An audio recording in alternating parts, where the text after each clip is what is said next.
Hello students, आज हमने mechanics जो है बीएससी फोर्थ सेमेस्टर का 2024-25 एमसी क्वेश्चन उसको हम डिस्कस करने वाले हैं। आप इसको देखें जो एग्ज़ाम में आपके लिए प्रॉफिट होगा। फर्स्ट क्वेश्चंस की ओर हम चलते हैं। फर्स्ट क्वेश्चन देखते हैं। तो फर्स्ट क्वेश्चन हमारा यह है कि while describing the central orbit, the following part of the accelerations, the part of the acceleration taken is a zero। क्या होगा? ट्रांसवर्स होगा। इसका आंसर क्या होगा? ट्रांसवर्स वाला सही हो जाएगा। करें कि केंद्रीय कक्षा में गमन करते हुए त्वरण का निम्नलिखित भाग शून्य लिया जाता है। कौन सा भाग शून्य लिया जाता है? जो अनुप्रस्थ भाग होता है उसको शून्य लिया जाता है। तो दोनों बात क्लियर हो गई कि while describing the central orbit, the following part of the acceleration is taken as zero। Transverse. कौन सा? ट्रांसवर्स। हिंदी में लिख लेते हैं, केंद्रीय कक्षा में गमन करते हुए त्वरण का निम्नलिखित भाग शून्य लिया जाता है, अनुप्रस्थ भाग शून्य लिया जाता है। सेकेंड क्वेश्चन देखते हैं। सेकेंड क्वेश्चन ये कर रहा है कि when coefficient of restitutions E बराबर 1 तो then the bodies are called, क्या कहलाएगा? परफेक्ट इलास्टिक्स कहलाएगा। क्या कहलाएगा? परफेक्ट इलास्टिक्स कहलाएगा। अब यहाँ कर है कि जब पुनर्स्थापन का गुणांक ई बराबर 1 तब पिंडों को क्या कहा जाता है? तब पिंडों को कहा जाता है पूर्णतया प्रत्यास्थ कहलाता है। क्या कहलाता है? पूर्णतया प्रत्यास्थ कहलाता है, यानी परफेक्टली इलास्टिक्स कहलाता है। ये ध्यान देना है। सेकेंड पॉइंट क्वेश्चन से यह है। सेकेंड क्वेश्चन देखते हैं। थर्ड क्वेश्चन करें कि if a particle describe a curve r equal to 2a cos theta, r equal to 2a cos theta, r equal to 2a cos theta under a force p 2a pose, तो then क्या होगा? p proportional to 1/r के power 5। p inversely proportional, यानी p क्या होगा? Proportional to 1/r के power 5 कर सकते हैं। करें कि यदि ध्रुव की ओर बल P के अधीन, यदि ध्रुव की ओर बल P के अधीन एक कण वक्र क्या है? r equal to 2a cos theta गमन करता है, तो P क्या होगा? इनवर्सली प्रोपोर्शनल टू 1/r के पावर 5 हो जाएगा, यानी सी वाला ऑप्शन सही हो जाएगा। नेक्स्ट क्वेश्चन देखते हैं। नेक्स्ट में यह है, नेक्स्ट क्वेश्चन में करें कि if a particles falls under gravity in a resting medium तो then the force of resistance act on the particle towards, क्या होगा? वर्टिकली अपवर्ड काम करता है। कैसे काम करता है? वर्टिकली अपवर्ड काम करता है। यदि एक कण गुरुत्व के अधीन एक प्रतिरोधी माध्यम से गिर रहा है तब कण पर प्रतिरोधी बल कार्य क्या कहलाता है? ऊर्ध्वाधर ऊपर की ओर काम करता है। किधर करता है? ऊर्ध्वाधर ऊपर की ओर काम करता है। नेक्स्ट क्वेश्चन देखते हैं। नेक्स्ट क्वेश्चन यह है कि द रेजिस्टेंस फोर्स इज, क्या कहलाता है? नॉन कंजर्वेटिव होता है। जो रेजिस्टेंस फोर्स होता है क्या होता है? नॉन कंजर्वेटिव फोर्स होता है, यानी प्रतिरोधी बल क्या होता है? जो प्रतिरोधी बल होता है असंरक्षी बल होता है। असंरक्षी बल होता है, ऐसा कह सकते हैं। In a simple harmonic motion the time period क्या होता है? In a simple harmonic motion the time period is क्या होता है? Independent of amplitude. क्या होता है? Independent of amplitude. एक सरल आवर्त गति के लिए आवर्त काल क्या होता है? क्या होता है? आयाम से स्वतंत्र होता है। आयाम से क्या होता है, स्वतंत्र होता है। नेक्स्ट क्वेश्चन देख रहे हैं। नेक्स्ट क्वेश्चन ये है कि if a particle moving in a straight line displacement x and time t is express the relation, मतलब डिस्प्लेसमेंट और टाइम में रिलेशन दिया गया है।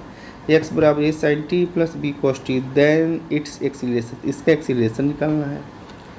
तो क्या करेंगे हम, ये डिस्प्लेसमेंट और टाइम में रिलेशन दिया है, x बराबर sin t plus b cos t, तो वेलोसिटी निकालेंगे। तो वेलोसिटी निकालने के लिए क्या करेंगे हम, x को t के रिस्पेक्ट में डिफरेंशिएट करेंगे dx बाई dt, तो कितना हो जाएगा साइन का cos t और cos t का माइनस साइन टी। एक्सीलरेशन के लिए वेलोसिटी को एक बार डिफरेंशिएट करते हैं, वेलोसिटी भी मिल गया हमको, तो वेलोसिटी को टाइम के रिस्पेक्ट में डिफरेंशिएट करेंगे, तो dv बाई dt क्या हो जाएगा, cos का माइनस साइन टी और साइन का cos t, माइनस कामा ले लेंगे तो minus a sine T plus b cos t, इन dv बाई dt का होगा माइनस x होगा, लेकिन माइनस x नहीं दिया है तो x हमको टिक मार देंगे। ठीक है, कर है कि एक कण सरल रेखा में गतिमान है, तो विस्थापन x और समय t के संबंध दिया गया है। क्या संबंध दिया है, संबंध है कि x बराबर a sine T plus b cos t से व्यक्त किया गया, तो इसका त्वरण क्या होगा, इसका त्वरण क्या होगा, माइनस एक्स होगा, लेकिन x दिया गया तो x टी को मार देंगे हम। नेक्स्ट क्वेश्चन देखते हैं, नेक्स्ट क्वेश्चन की ओर चलते हैं। नेक्स्ट क्वेश्चन यह है कि if A displace of A particles moving in a straight lines is express the acceleration x बराबर a cos n t plus b sin n t तो देन द मोशन, तो इसका मोशन क्या होगा, जब x बराबर a cos n t plus b sin n t दिया गया है तो ये किसका ऐसा मोशन होगा, यह सिंपल हार्मोनिक मोशन होगा, इन सरल आवर्त गति करेगा। जब यदि सरल रेखा में गतिमान एक कण का विस्थापन x बराबर a cos n t plus b sin n t दिया गया है से व्यक्त किया गया है, तब गति क्या होगी, सरल आवर्त गति होगी। गति कैसी होगी, सरल आवर्त गति, यानी सिंपल हार्मोनिक मोशन होगी। नेक्स्ट क्वेश्चन देखते हैं, यह पेज क्लियर नहीं आया है, नेक्स्ट पेज में इसको एड किया गया होगा, देखते हैं। अब यहाँ ध्यान देते हैं, अब यहाँ करें कि आर्डर पेयर में आर के इज कॉल्ड, जब आर्डर पेयर में कैपिटल आर और कैपिटल के को जब एक साथ लिखते हैं इसको कहते हैं रेंज। क्या कहते हैं, ये रेंज कहते हैं, यानी आर्डर पेयर में के आर के को जब लिखते हैं एक साथ इसको कहते हैं मरोड़। क्या कहते हैं, मरोड़, यानी रेंज कहते हैं। ठीक है, नेक्स्ट क्वेश्चन देखते हैं। नेक्स्ट में यह है कि the ratio K upon R is called the skew. क्या कहलाता है, स्क्यू, यानी के अपन आर का जो अनुपात होता है उसको हम स्क्यू कहते हैं, स्क्यू, स्क्यू या स्क्यू कह सकते हैं, स्क्यू। ठीक है, अब नेक्स्ट क्वेश्चन यह है कि for A common category is for a common category the tension at any point, कोई कॉमन कैटेगरी है तो टेंशन एट एनी पॉइंट, किसी पॉइंट पर उसका टेंशन क्या होगा, T बराबर C सेक साई। एक सामान्य रज्जु के लिए किसी बिंदु पर तनाव क्या होता है उसका, T बराबर C सेक साई होता है। नेक्स्ट क्वेश्चन देख रहे हैं। नेक्स्ट क्वेश्चन ये है कि the coefficient of restitutions E is such that, इस केस में जो पुनर्स्थापना का गुणांक होता है क्या होता है कि E जो होता है लेस देन और इक्वल टू 1 ग्रेटर देन और इक्वल टू 0 होता है, यानी बी वाला ऑप्शन सही होगा इसका। नेक्स्ट क्वेश्चन करें कि अगर A B a rod of length L है, A B is a rod of length L है, तो then the virtual work done by tension T of the rod क्या होगा, माइनस टी डेल एल। मतलब A B एक rod की लंबाई क्या है, एल है, एक रॉड की लंबाई क्या है, एल है, तब रॉड का तनाव टी द्वारा किया गया काल्पनिक कार्य क्या होगा, minus T into del L. 70 question लिखते हैं। 70 क्वेश्चन ये कर रहा है कि 4 uniform rods are really jointed a their extremities and form a parallelogram ABCD। कह रहा है कि which is suspended by the joint A, यानी joint किसे suspended by the joint A and is kept in a shape of a string AC, kept in a shape of string AC। तो then जो AC पर जो tension होगा weight of rod के क्या होगा, बराबर होगा। जो टेंशन होगा किस पे, टेंशन जो होगा AC पे रुका होगा, वेट ऑफ रॉड के बराबर होगा। ये कह रहा है कि 4 समान छड़ों के सिरों को मुक्त रूप से जोड़कर एक समांतर चतुर्भुज यानी ABCD बनाया जाता है। यदि बिंदु A से लटका दिया जाता है तो एक डोरी AC से एक आकृति को बनाए रखा जाता है। ये आकृति कब तक बनाए रखा जा सकता है, जब जो तनाव होगा छड़ों के भार के बराबर होगा तब तक बनाया रखा जा सकता है। अब नेक्स्ट क्वेश्चन ये कर रहा है कि द नॉर्मल एक्सीलरेशन क्या होता है, यानी अविलंब त्वरण क्या होता है। ये v² होता है, v² होता है, ठीक है, v² होता है। नेक्स्ट क्वेश्चन ये कर रहा है कि the transverse acceleration is a given by, the transverse acceleration is a given by क्या होता है, 1/r d/dt r² dθ/dt, यानी डी वाला पोर्शन सही हो जाएगा। ट्रांसवर्स एक्सीलरेशन इज क्या कहलाता है, अनुप्रस्थ त्वरण दिया जाएगा किसके लिए, 1/r d/dt r² dθ/dt।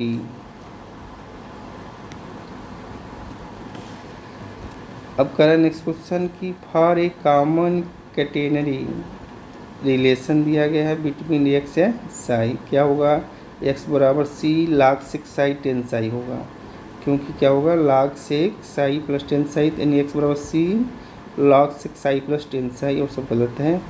एक समान रज्जु के लिए x और साई के बीच संबंध क्या होता है, x बराबर c log 6 Sai plus 10 Sai हो जाएगा, सी वाला ऑप्शन सही हो जाएगा।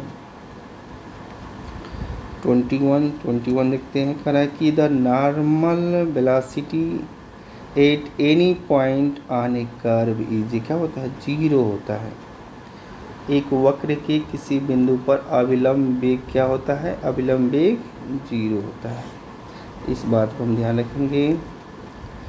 और लास्ट को 22 क्वेश्चन से कर रहा है कि if the radial and transverse velocity of a particle are proportional तो then its path is the curve, जो पाथ का कर्व क्या होगा, इक्विएंगुलर स्पाइरल होगा, क्या होगा, इक्विएंगुलर स्पाइरल होगा। मतलब कह रहा है कि यदि त्रिज्यीय अनुप्रस्थ वेग के किसी एक कण के लिए अनुक्रमानुपाती है तो वक्र का पथ क्या होगा, सर्पिल होगा। सर्पिल का मतलब इक्विएंगुलर स्पाइरल होगा। नेक्स्ट क्वेश्चन देखते हैं। नेक्स्ट क्वेश्चन ये है कि फॉर कैपिटल आर बराबर 0, कैपिटल जी बराबर भी 0, इस केस में क्या होगा, neither translational and nor rotational motion. अगर कैपिटल आर बराबर 0 और कैपिटल जी बराबर 0 हो जाएगा तो न स्थानांतरीय और न घूर्णन गति करेगा, तो neither translational and nor rotational motion इसमें होगा। और इसके नेक्स्ट क्वेश्चन ये है, नेक्स्ट क्वेश्चन ठीक है, नेक्स्ट क्वेश्चन ये है कि when a force system order pair RG reduce into a single force, जब किसी फोर्स सिस्टम जो हमारा RG है, जब इसको हम क्या करेंगे, रिड्यूस करेंगे इन सिंगल फोर्स में, तो देन कैसे लिखेंगे हम इसको, Lx plus My plus Nz equal to 0, इस फार्म में लिखेंगे। जब बलों का तंत्र RG ऑर्डर पेयर में एक एकल बल में परिणत हो जाए तो कैसे लिखेंगे, Lx plus My plus Nz equal to 0 के फार्म में लिखेंगे। अब नेक्स्ट ये कह रहा है कि अगर d2 theta upon dt2 is called, theta का second derivative with respect to t क्या कहलाता है, एंगुलर एक्सीलरेशन कहलाता है, एंगुलर एक्सीलरेशन कहलाता है। यानी d2 थीटा अपॉन dt2 कहलाता क्या है, कोणीय त्वरण कहलाता है। नेक्स्ट क्वेश्चन ये है कि moment of inertia of A solid sphere of radius A and mass m about A diameter, तो डायमीटर के अबाउट क्या हो जाएगा, 2/5 कैपिटल M A स्क्वायर। करा कि A त्रिज्या और M द्रव्यमान वाले ठोस गोले का जड़त्व आघूर्ण उसके व्यास के परितः क्या होगा, उसके व्यास के परितः क्या होगा, तो 2/5 कैपिटल M A स्क्वायर के बराबर होगा। मोमेंट ऑफ इनर्शिया यानी जड़त्व आघूर्ण पूछ रहा है, कितना होगा, इसके इस वैल्यू के बराबर हो 2/5 कैपिटल M A स्क्वायर का। नेक्स्ट क्वेश्चन देखते हैं। नेक्स्ट क्वेश्चन ये है कि फॉर ए सेंट्रल ऑर्बिट के लिए 1/2 r² d theta by D T h/2 के बराबर होगा, मतलब ये वाला ऑप्शन सही हो जाएगा।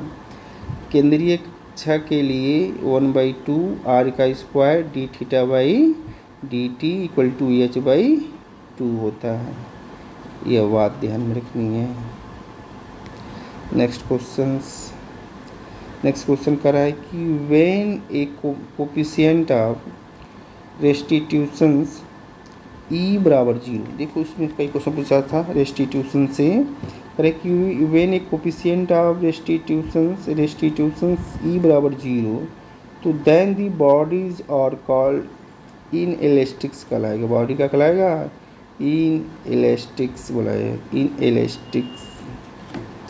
जब पुनर्स्थापन गुणांक E बराबर 0 होगा तब पिंड क्या होगा, अप्रत्यास्थ होगा, क्या होगा, अप्रत्यास्थ यानी इन इलास्टिक होगा, इन इलास्टिक होगा, ठीक है।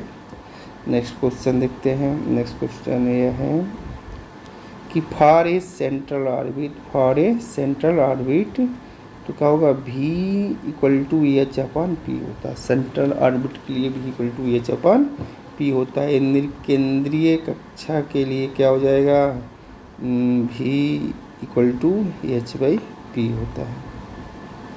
नेक्स्ट क्वेश्चन चलते हैं। नेक्स्ट क्वेश्चन ये है कि in an elastic strings Hooke's law क्या कहता है कि T equal to lambda L dash minus L upon L, C वाला ऑप्शन हो जाएगा। एक प्रत्यास्थ डोरी में हुक का नियम होता है T equal to lambda L dash minus L upon L होता है। नेक्स्ट क्वेश्चन देखते हैं। नेक्स्ट क्वेश्चन से यह है, नेक्स्ट क्वेश्चन ये है कि ए पार्टिकल्स कि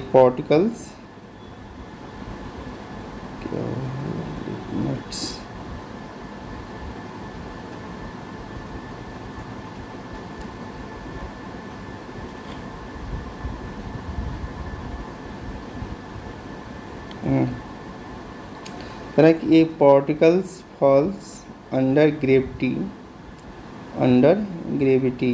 और ग्रेविटी कैसे दिया है, constant, from rest in a medium whose resistance varies as the square of velocity, तो इट्स इक्वेशन ऑफ मोशन क्या होगा इस केस में?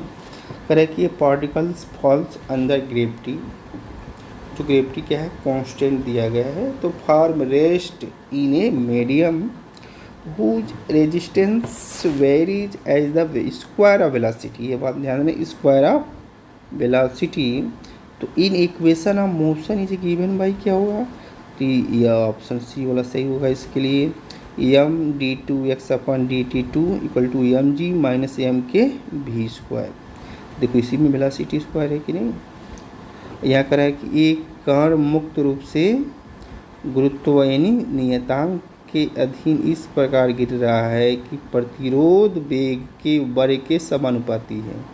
तो प्रतिरोध वेग के वर्ग के समानुपाती है, तो इसके गति का नियम का समीकरण दिया जाएगा, गति का समीकरण दिया जाएगा, जिसमें देखो भी स्क्वायर है कि नहीं।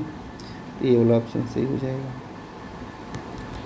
सी वाला ऑप्शन सही होगा। नेक्स्ट क्वेश्चन ये है कि for A Kepler third law, Kepler जो थर्ड लॉ था, केपलर जी ने जो नियम दिए थे, केपलर का तृतीय नियम क्या है कि टी स्क्वायर प्रोपोर्शनल टू किसके होता है? ए क्यूब के होता है। तो ये याद कर लेना है, ठीक है। Next question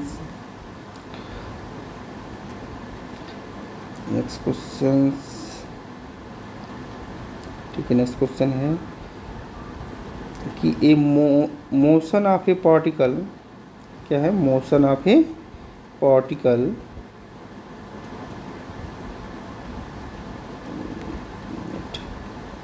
the motion of A particles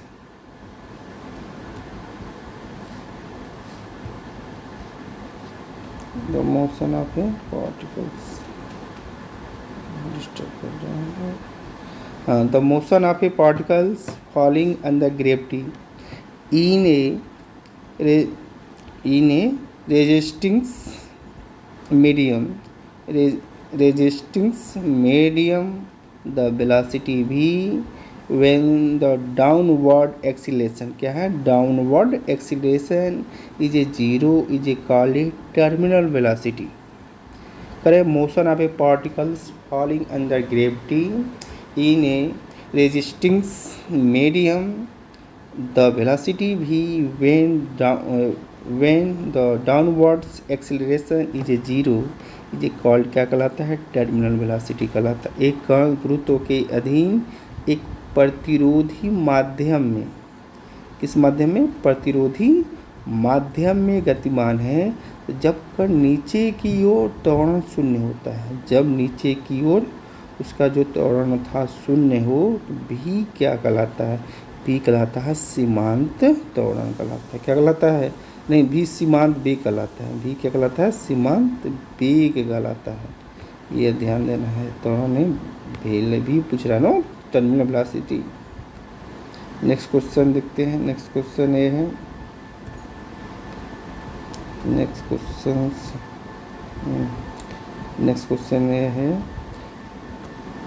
next question है कि Cartesian equation of A common catenary is. In Cartesian equation of A common catenary, किस में कार्टेशियन मतलब एक्स वाई में बताना है। वाई बराबर C cos hyperbolic x by सी होता है। एक समान रज्जु का कार्तीय समीकरण क्या होगा? वाई बराबर C cos hyperbolic X upon C. Next question देखते हैं। नेक्स्ट क्वेश्चन यह है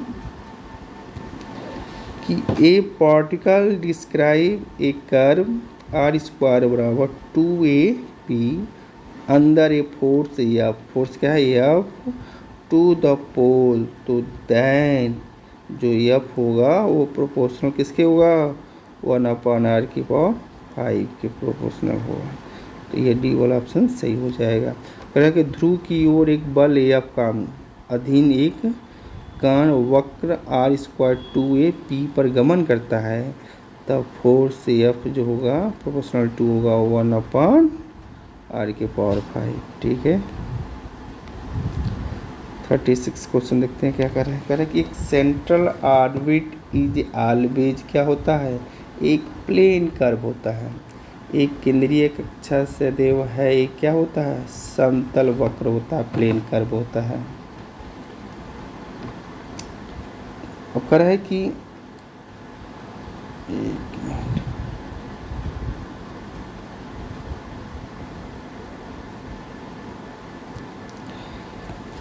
कह रहा है कि the polar form of a differential equation is a central orbit, ये याद कर लेना है। कह रहा है कि ये polar form of a differential equation of the central orbit का होगा, तो d2u upon D theta 2 plus U equal to क्या हो जाएगा यहाँ पे, एफ अपन एच का स्क्वायर अपन यू का स्क्वायर, और एफ देखो चेंज हो सकता है, यहाँ फोर्थ की जगह रहता है पी हो सकता है, तो d2u अपन डी थीटा का स्क्वायर प्लस यू और एफ अपन एच का स्क्वायर और यू का स्क्वायर, ये ध्यान रखना है। केंद्रीय कक्षा का ध्रुवीय अवकलन समीकरण होता है, क्या होता है, d2u upon D theta 2 plus U equal to F upon H का स्क्वायर प्लस एच का स्क्वायर और यू का स्क्वायर होगा। ये ऑप्शन बी वाला सही होगा। ठीक है, नेक्स्ट चलते हैं। नेक्स्ट क्वेश्चन ये है कि अगर r इक्वल टू ए कोष्टक 1 plus cos theta central force of the central orbit, इसको निकालना पड़ता है लेकिन हम बता रहे हैं कि for r equal to a 1 plus cos theta, तो central force of the central orbit क्या होगा, यह प्रोपोर्शनल टू होगा 1 अपन आर के पावर 4 के, 1 प्रोपोर्शनल टू होगा आर के पावर 4 के, यानी r इक्वल टू क्या दिया गया है, ए 1 प्लस कॉस थीटा के लिए केंद्रीय कक्षा के लिए केंद्रीय बल क्या होगा, केंद्रीय बल होगा यह प्रोपोर्शनल टू 1 अपन आर के पावर 4, जिसको ध्यान देना है। नेक्स्ट क्वेश्चन देखते हैं। नेक्स्ट क्वेश्चन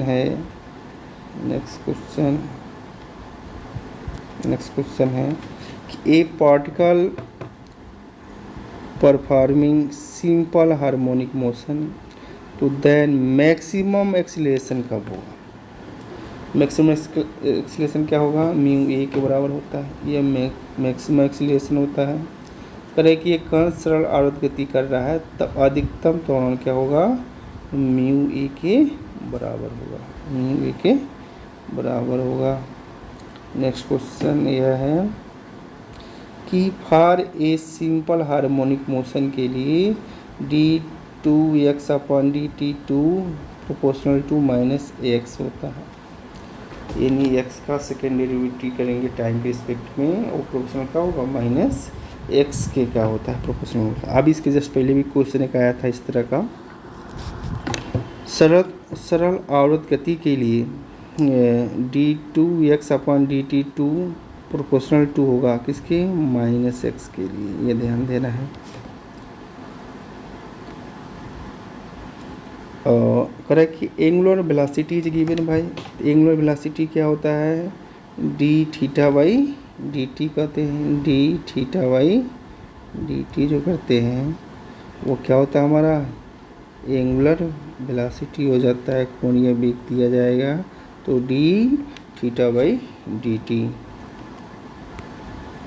नेक्स्ट क्वेश्चन यह है the radial velocity is given भाई, तो रेडियल वेलोसिटी की क्या दिया जाएगा, D R by D theta, D R by D T होगा टाइम स्पेक्ट में, त्रिज्या वेग दिया जाएगा क्या, D R by D T दिया जाएगा, D R by D T. 43 देखते हैं, 43 ये कह रहा है कि ये particles falls under gravity in ए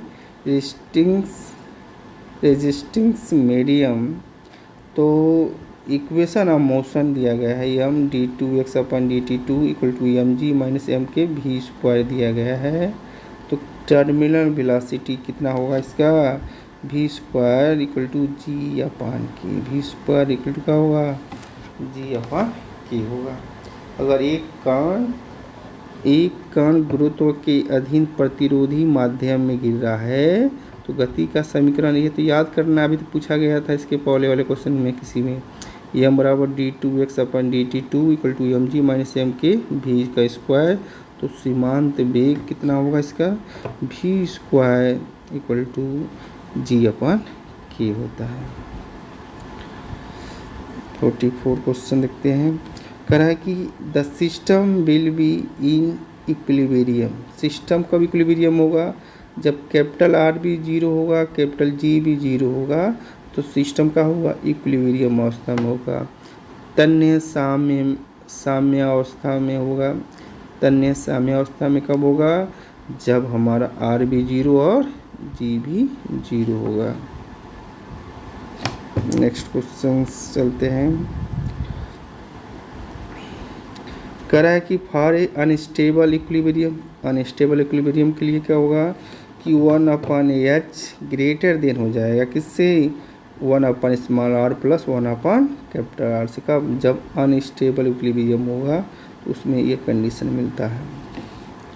ठीक है, नेक्स्ट चलते हैं। नेक्स्ट देखते हैं क्या हो जाएगा। नेक्स्ट क्वेश्चन से यह है कि a uniform beam of thickness 2b है, rest symmetrically on a perfect rough horizontal cylinder of A radius A. The equilibrium of the beam will be stable. कब स्टेबल होगा? कब अनस्टेबल होगा? अकॉर्डिंग एज स्टेबल जब होगा जब radius से छोटा होगा बी, यानी be less than a condition होगा।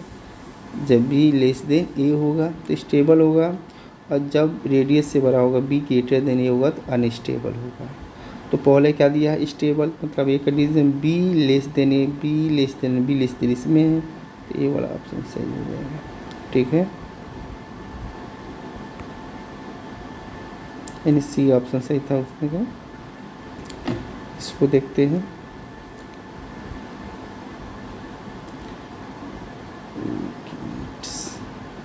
कह रहा है कि एक common catenary relation between Y और एस में, तो वाई स्क्वायर बराबर क्या होता है? एस का स्क्वायर प्लस सी का स्क्वायर। वाई स्क्वायर बराबर एस का स्क्वायर प्लस सी का स्क्वायर होता है। एक समान रज्जु के लिए वाई और एस के लिए भी संबंध यही होता है, वाई स्क्वायर बराबर एस का स्क्वायर प्लस सी का स्क्वायर होता है।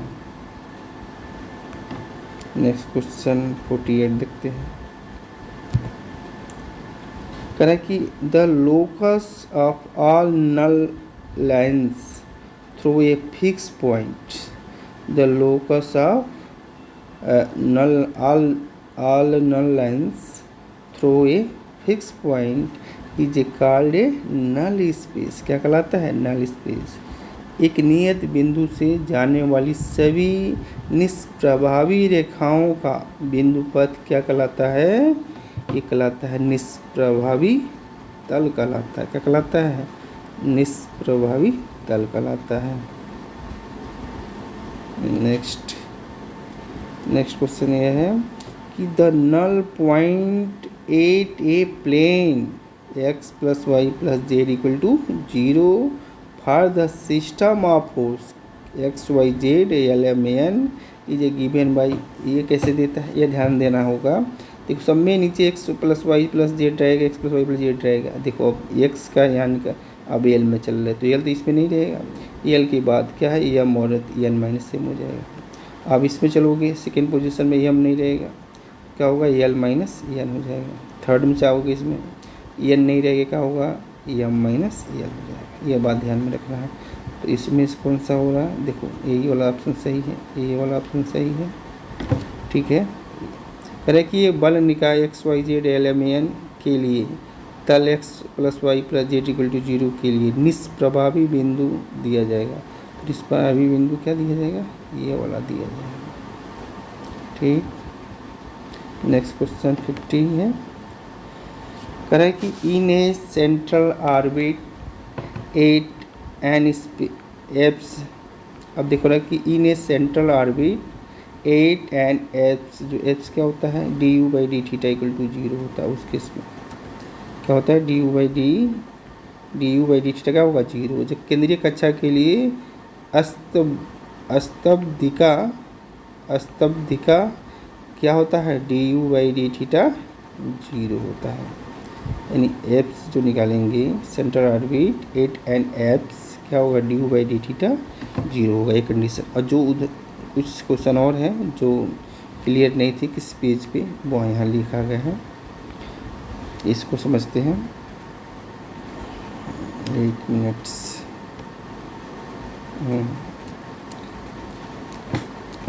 अब कह रहा है कि ये पार्टिकल्स, ये क्वेश्चन थे, ये particles performing simple harmonic motion, its velocity is a maximum होगा कब, तो वेलोसिटी मैक्सिमम कब होगा, तब वेलोसिटी के लिए v बराबर डब्ल्यू अंडर रूट ए का स्क्वायर माइनस एक्स का स्क्वायर होता है, और where A is the amplitude होता है और omega is the angular frequency, और एंगुलर फ्रीक्वेंसी होती है इस फार्मूले के लिए बी वेलोसिटी हो गया, ये समझ गया। अब कह रहा है कि इसमें at the central mean position, at the central mean position का होगा, तो डिस्प्लेसमेंट x बराबर जीरो रखते हैं, डिस्प्लेसमेंट का होगा जीरो का सेंटर पे, तो गिव्स v बराबर डब्ल्यू अंडर रूट ए स्क्वायर माइनस जीरो, तो ओमेगा ए मिलेगा। तो जब ओमेगा ए मिलेगा इस केस में मैक्सिमम पॉसिबल वेलोसिटी का होगा, ओमेगा ए होगा, तो v बराबर ओमेगा ए हो रहा है। तो कह रहा है कि ये मैक्सिमम कब मिलेगा, जब मैक्सिमम हमको तब मिलेगा एट द सेंटर पर हमको मैक्सिमम मिलेगा। अब पूछ सकता है कि मिनिमम का एंड पॉइंट पर क्या मिलेगा, ये पूछ सकता है कि सिंपल हार्मोनिक मोशन है तो एट द एंड पॉइंट्स, तो डिस्प्लेसमेंट क्या होगा, अगर एंड पॉइंट लेंगे तो डिस्प्लेसमेंट क्या होगा, प्लस माइनस ये लेंगे उसका, तो v बराबर डब्ल्यू अंडर रूट ए स्क्वायर माइनस स्क्वायर क्या होगा, जीरो होगा, तो मिनिमम वेलोसिटी क्या होगा, जीरो हो जाएगा। कब, एंड पॉइंट पर मिनिमम वेलोसिटी जीरो होगा, और सेंटर पर क्या होगा, मैक्सिमम होगा, सेंटर पर क्या होगा, मैक्सिमम होगा, किसका, वेलोसिटी सिंपल हार्मोनिक मोशन का। ठीक है, नेक्स्ट क्वेश्चन चलते हैं, यहाँ हिंदी में देख लेते हैं। कह रहा है कि एक कण सरल आवर्त गति कर रहा है तो इसका अधिकतम वेग कब होगा, इसका अधिकतम वेग कब होगा, जब वो केंद्र पर होगा। ठीक है ना, यह बात ध्यान में रखना है। नेक्स्ट क्वेश्चन इसका एक और है, कह रहा है कि ये particle is a describe an ellipse under a force mu upon R का square towards at a focus, v is the velocity at a distance r, v a velocity, ये डिस्टेंस क्या है, r है, तो देन इट्स, इसका periodic time क्या होगा, periodic time क्या होगा, तो हमको ध्यान देना है कि a particle describing an ellipse under a force mu upon R का स्क्वायर टुवर्ड्स ए फोकस, तो v is a velocity and distance r है, तो इसमें रिलेशन होता है v स्क्वायर बराबर mu two upon R minus a upon one upon a होता है, v स्क्वायर बराबर mu two upon capital R minus one upon a होता है, और a is the semi major axis होता है, किसके लिए, इसके लिए एलिप्स के लिए होता है। अब यहाँ से क्या करेंगे, साल पर e की वैल्यू निकाल लेंगे, तो e की वैल्यू निकालेंगे तो इसको इधर कर देंगे, इसको डिवाइड करके कर देंगे तो ऐसा हो जाएगा, निकाल लेंगे तो 1/a बराबर टू अपॉन आर माइनस भी का स्क्वायर अपॉन म्यू हो जाएगा, रिवर्स कर देंगे इसी प्रोकल, तो a बराबर का हो जाएगा टू अपॉन आर माइनस भी square upon mu, power minus हो जाएगा। क्या पूछ रहा था, पीरियोडिक टाइम पूछ रहा था, क्या होगा t इसके लिए, पीरियोडिक टाइम इसके लिए t बराबर 2π a power 3/2 upon under root mu होता है, तो t equal to 2π a power 3/2 under root mu होता है, तो t equal to 2π under root mu हो जाएगा, और a की वैल्यू यहाँ से रख देंगे, तो 2 अपॉन आर माइनस भी का स्क्वायर अपॉन यू का होल पावर माइनस 3/2 हो जाएगा, तो ये ऑप्शन ये वाला सही होगा। ठीक है, नेक्स्ट क्वेश्चन यह है कि a particle is acting simple harmonic motion with periodic time capital T, the displacement is half of the amplitude, distance क्या है, half of the amplitude, तो time is required, time क्या required होगा, time इसका required हो जाएगा π/6 यानी T/6 हो जाएगा। यानी एक सरल आवर्त गति करते हुए एक कण का आवर्तकाल T है, तो विस्थापन आयाम का आधा है, जो विस्थापन है आयाम का आधा है, तो उसमें समय कितना लगेगा, तो समय क्या लग जाएगा समय T/6 होगा। ठीक है, समय का होगा T/6 होगा, बी वाला ऑप्शन सही हो जाएगा। अब समाप्त हुए यहाँ पर। थैंक यू वॉच करने के लिए।